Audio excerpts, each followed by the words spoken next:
Folks, you better buckle up and get ready. The president just signed an AI executive order called Genesis Mission, which declares AI a national strategic priority and is the first of what is likely to be many massive AI backstops to come. This is being called a Manhattan Project for AI, and I'd argue is set to bring massive, unprecedented rewards to specific shareholders in specific AI companies that are downstream of this. So accordingly, in today's video, we're going to break down the top 5 stocks to buy heavy before December 1st, 2025. I'm going to make my case for each and let you be the judge. And as always, if you're the one taking the ultimate risk, you got to be the one doing the ultimate frisk. Always do your own due diligence on all ideas presented. And quick plug, our Black Friday sale on the Discord has officially started. Get $100 off our annual membership when using the link down below. We always save our biggest sales for Black Friday, so if you want to take advantage of the dip, make sure to click that link soon. Okay, so let's talk markets. So markets hit all-time highs right before Halloween, and since then, we have been trending downward. Today was the latest reversal attempt, and what happens over the coming trading days is going to tell us a lot about what is going to happen over the next couple of weeks and really into the end of the year, and whether we're going to get a year-end rally. This is what I told Discord members today. Quote, the S&P 500 is testing a critical reversal confirmation point. Breaking out of the downtrending trend line past the previous failed reversal attempt will signal a bullish confirmation that is statistically significant enough and can subdue worries of a bull trap. Alternatively, a failure to hold these levels and ultimately fail to break and hold above the downtrending trend line can mean the next lower low in the cycle, which can be quite aggressive. Now, in order to understand this reversal attempt and whether or not it's going to last, you have to understand what's motivating it. The reason that markets have been selling off since Halloween is because the Fed has been dicking around with whether or not to cut rates in December.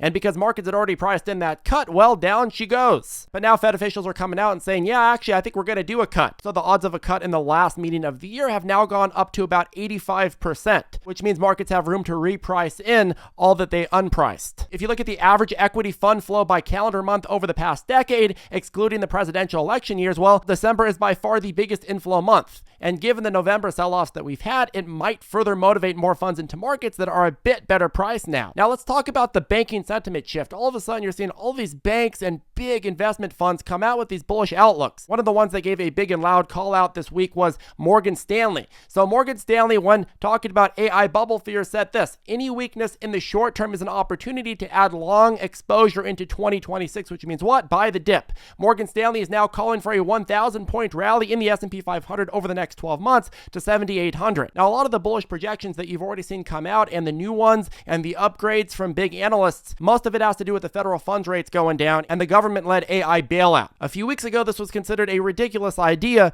Now we're starting to see very aggressive signs of it already happening. You could think of an AI bailout as basically a massive government backstop and Federal Reserve backstop of the AI build-out. President Trump just signed the Genesis Mission, likening this executive order to the Manhattan Project that developed the nuclear bomb. And similar to then, whoever builds out the best AI first is going to be the next superpower. But it's not just that. In fact, the overall investment of and into AI is becoming a more and more critical component of our economy, which is ironic since eventually it will lead to massive economic instability down the road as people lose their jobs. But right now, it's largely what's holding things up. David Sachs, a big Silicon Valley insider and Trump's official AI and crypto czar, tweeted this yesterday. According to today's Wall Street Journal, AI-related investment accounts for half of GDP growth. A reversal would risk recession. We can't afford to go backwards. And so then right after that, what happens? Well, Trump signs the Genesis Act. Now, what does the Genesis Act do? For starters, it declares AI as a national strategic priority. This elevates AI-driven science to the same urgency as Cold War-era mega projects. The government is openly signaling that falling behind in AI means falling behind globally, and this mission frames AI as strategically, economically, and geopolitically essential. Number 2, it creates a massive multi-year government demand tsunami for AI compute. Whether you're talking about GPUs, servers, data centers, so on and so forth, the government is explicitly building national AI infrastructure, supercomputers, foundational models, automated labs, secure data platforms. This means what? It means more GPU orders, more AI servers, more data center buildouts, more electrical plus cooling demand. And then it gives federal funding to accelerate AI in biotech, energies, materials, semiconductors, and more. The executive order forces the DOE to select 20 plus national science challenges, including advanced materials, biomanufacturing and biotech, nuclear fission and fusion, semiconductors and microelectronics, quantum and advanced manufacturing, and this creates targeted government-funded AI-first sectors. Number 4, it creates a massive opportunity for government and private sector partnerships, which specifically can create a lot of opportunities in terms of small caps. The order mandates deep collaboration between national labs, universities, private companies, and AI startups. This allows smaller, high-growth companies to plug directly into federal compute data centers or grants. Now, overall, this executive order is a massive demand signal for GPUs, chips, and data centers. Anything touching compute, power, semiconductors, or data center hardware benefits from this long cycle government tailwind. Now, the government is very, very worried about the AI build-out not continuing to go as planned. GDP reports depend on it. There's still a lot of jobs that are supporting AI. In the long term, there won't be, but there's still a lot of jobs that are supporting the build-out of AI. There's the chance of a massive debt contagion if the AI build-out stops because there's so many companies that took out massive loans to fund this expansion. And of course, bigger picture, if there's not enough money to build out AI, well, other countries, specifically China, are going to do it first, and they're going to be destroying everybody else in the space. Right now, the United States has a massive lead, but if we head into a massive economic collapse that delays the build out for years, obviously that's going to be plenty of time for them to catch up. On top of that, I think it's also probably fair to say that President Trump surrounds himself with a lot of the Silicon Valley AI mega giants, which probably fill his mind with ideas that he has to continue to support this massive build out. And they probably appeal to his view on competition with China and how the US needs to continue to invest in competing with them. Because again, China uses tons and tons of public sector money to build out its own apparatuses and supply chain. But this executive order and these actions are really just the start of a lot of other steps. What is the AI bailout / backstop looking like right now? Well, for starters, the Federal Reserve lowering rates, that's already happening. Government agencies partnering and contracting with AI companies and really boosting their sales, already happening. Government purchasing compute directly, that's already happening. There's eventual Federal Reserve quantitative easing. Right now, we're just about to end the quantitative tightening cycle. There's going to be extra easy credit for AI companies. There's going to be extra easy credit for banks lending to AI companies. There's going to be direct credit lines for AI companies that can be eventually forgiven.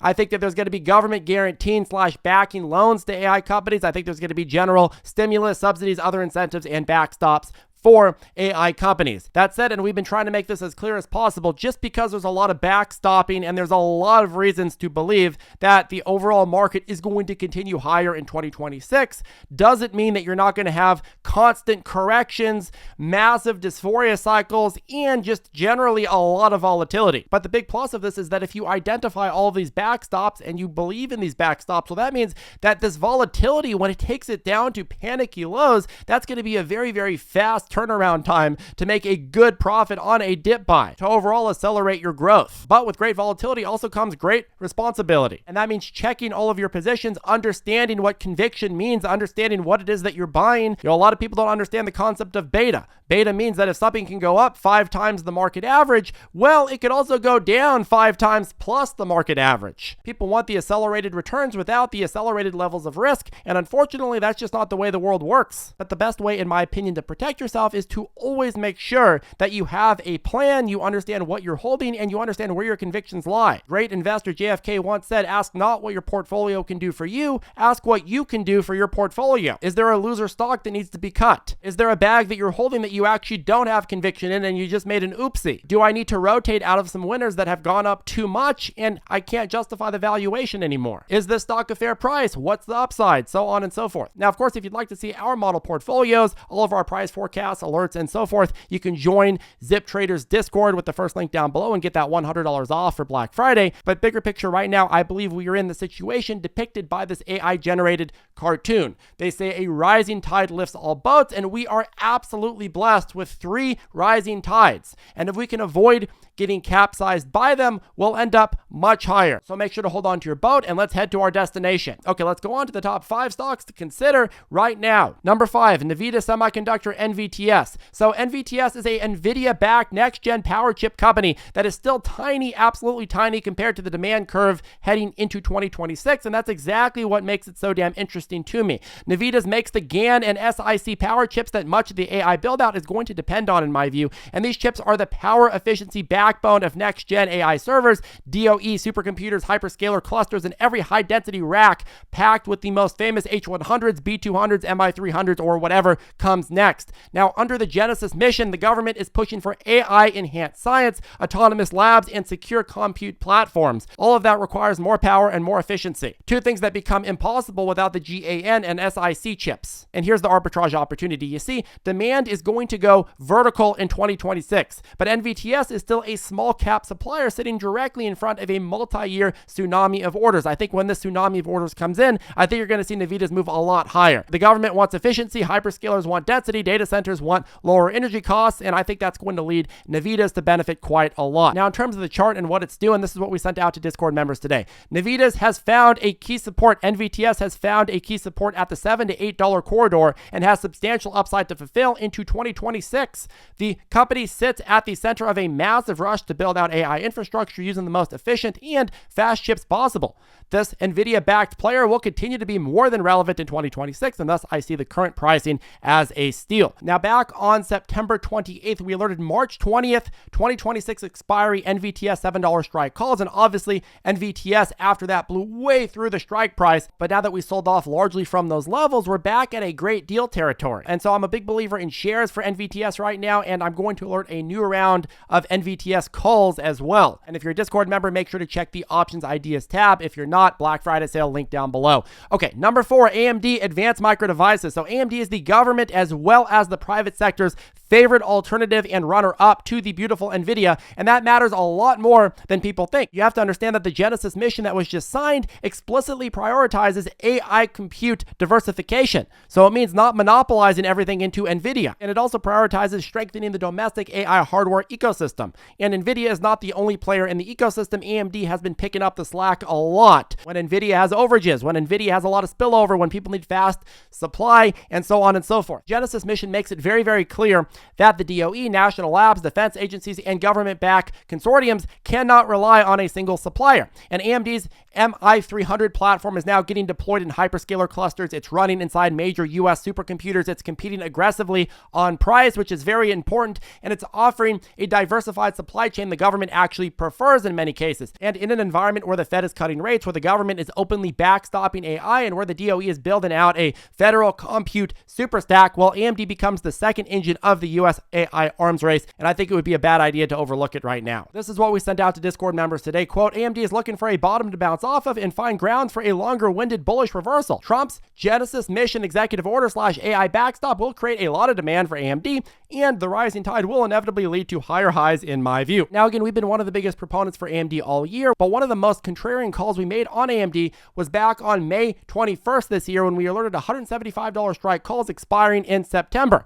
Those calls didn't actually do very well for the first couple of weeks, and a lot of people said, yeah, I guess you were wrong. AMD's a massive scam, but no, this is why we give it enough time to play out. If you look at the bigger picture at the time we made that alert, well, the stock was traded at the 110-ish region and continuing to sell off, and people said it would be destroyed, but they were wrong, absolutely wrong, and the short sellers got obliterated, and it ended up running to $267, more than a double in the next 5 months. So again, a lot of people will say, Charlie, I don't like this call, or Charlie, you made this call out and the stock went down, or the overall market crashed, so thus thesis must be broken. But that's actually not how things work. We're looking at the underlying business and we're comparing that to where the stock is trading at. And if we see an arbitrage opportunity there, we're preaching buy. And now we are back in a dip cycle, which I believe is screaming buy once more. And so we've alerted a new round of calls, which can be seen in the options idea tab of the Discord. You should check them out if you're a member. Okay, number 3, MU Micron Technology. So in my view, Micron is about to become one of the single biggest beneficiaries of the AI build-out / AI backstop era.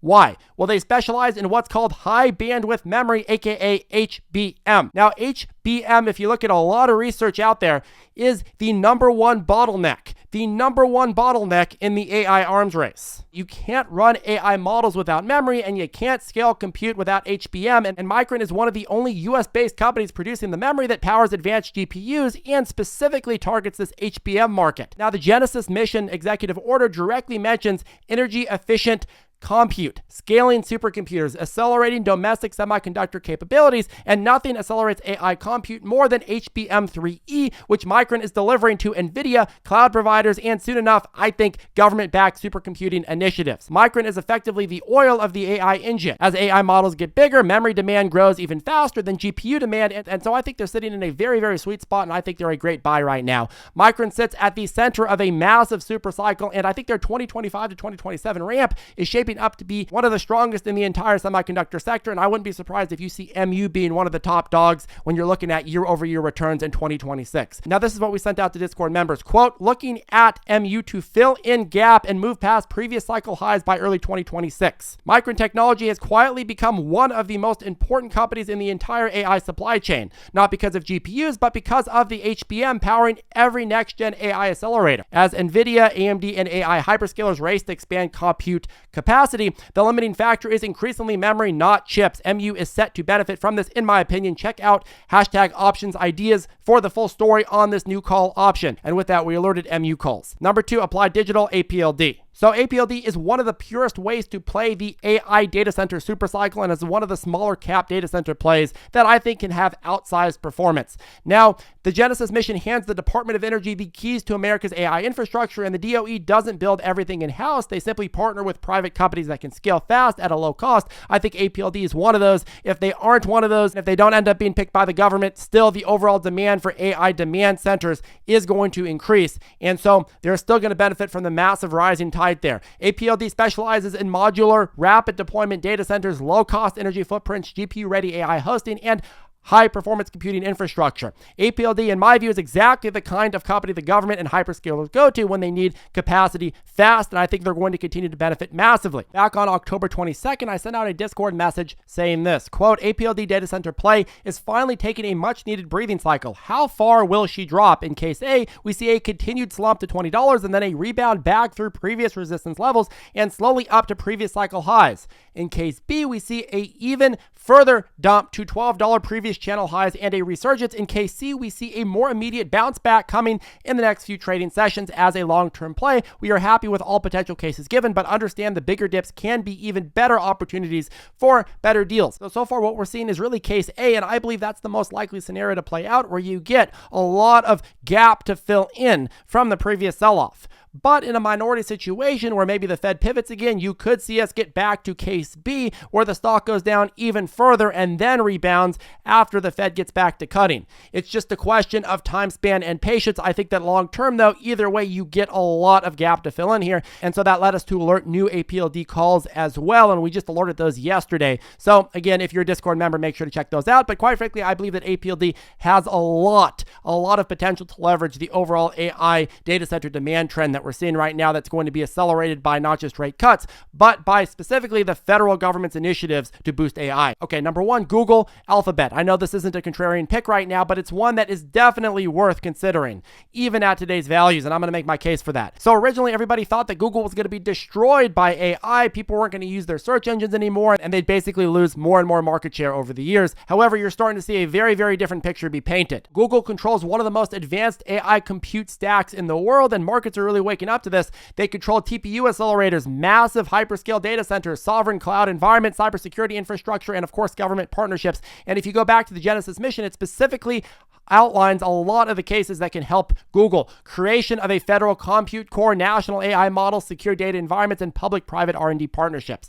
Alphabet is plugged into every one of these pillars. They built the chips, they built the cloud, they built the model, and they have the scale. The government needs to move fast. I'd be shocked if Google doesn't have more and more partnerships with the government. It's also true that their massive ad revenue base gives them cash to sustain massive R&D spending, meaning they can outspend anyone except, of course, the US government. And if the AI backstop accelerates public/private partnerships, Google is at the front of the line in my view. And we actually saw this coming a long time ago. We alerted $200 strike Google calls back in May when it was considered ridiculous that Google could hit $200. And we cited many of the reasons that this would play out that are playing out now. And the stock is at $328. And of course, the stock also made it to our top stock videos for years. Again, I understand Google's not a contrarian pick. However, again, when you talk about price targets and how far something can go, a lot of people said it was already overvalued. And because of ChatGPT, you'd see kind of flatlining. It's not the opinion that we had. That's not the opinion that we hold. And we continue to see massive upside. And now actually you have the great Warren Buffett that just disclosed buying it himself at all-time highs as it continues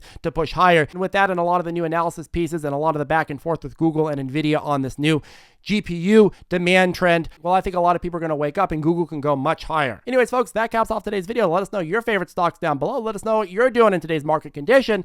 And of course, make sure to take advantage of that $100 off the Discord membership with that first link down below. We'll see you in there and have a great rest of your day.